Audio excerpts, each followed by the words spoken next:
Hello నమస్తే, welcome to surprise kitchen అండి. ఇవాళ మనం అందరికీ ఎంతో ఇష్టమైన చికెన్ పకోడీ చేసుకుందామండి. చాలా సింపుల్ వేలో. చూడండి, ఇలా మనకి కావాల్సినంత చికెన్ తీసుకోవాలి. చికెన్లో నేను ముందే శుభ్రంగా కడుక్కొని, బోన్లెస్ అండి, బోన్తో కూడా తీసుకోవచ్చు. శుభ్రంగా కడుక్కొని కొంచెం ఉప్పు, కారం, పసుపు వేసి పెట్టుకున్నానండి. ఇప్పుడు మనం ఏమేమి వేసుకోవాలో ఒకటి దాని తర్వాత ఒకటి చూద్దాం. చాలా టేస్టీగా, చాలా పర్ఫెక్ట్గా వస్తుందండి. కొంచెం పసుపు, కొంచెం కారం, ఆల్రెడీ నేను కొంచెం వేసాను, ఇంకా కొంచెం కారం, సాల్ట్, అలాగే కొంచెం ధనియా పౌడర్, అలాగే కొంచెం అలా వేసుకుని మొత్తం మంచిగా ఇలా కలుపుకోవాలి. మనము ఎప్పుడు చేసుకోవాలనుకున్న దానికన్నా టైంకి ఒక 2 hours ముందు కలిపి ఫ్రిడ్జ్లో పెట్టుకోవాలి. పకోడీ చాలా బాగా వస్తుంది. మనకు టైం లేకపోతే కనీసం ఒక 1/2 hour అన్నా పెట్టుకోవాలి, పెట్టుకుంటేనే బాగుంటుంది.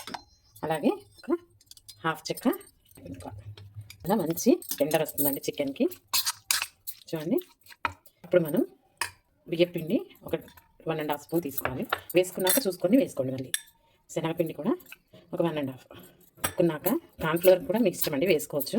నేనైతే 2 వేస్తున్నాను. ఇందులోనే కొంచెం తరిగి పెట్టుకున్న పుదీనా, కొంచెం కరివేపాకు, కొత్తిమీర, 2 పచ్చిమిర్చి నీళ్ళుగా చీల్చుకొని వేసుకోవాలి.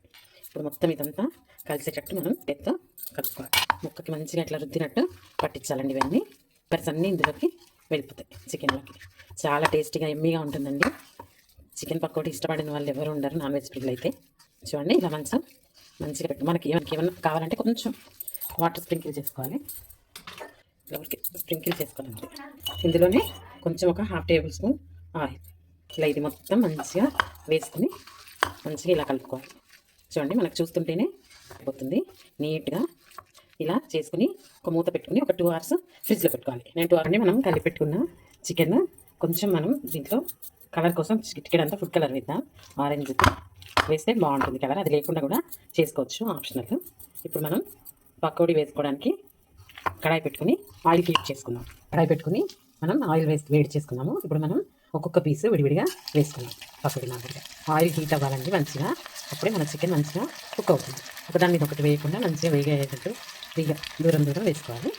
ఇలా కడాయిలో ఎన్ని పడతాయో అన్నీ వేసుకుని మనం వేయించుకున్నామండి. ఒక 2 minutes వదిలేయాలి, కదిలించకుండా. చూడండి, ఇలా మధ్య మధ్యలో కలుపుకుంటూ వేయించుకోవాలండి. వేగిపోవచ్చినాయి, ఇంకోండి తీసేసుకోవడమే. అస్సలు ఆయిల్ పీల్చుకోకుండా చాలా నీట్గా కాలుతుంది.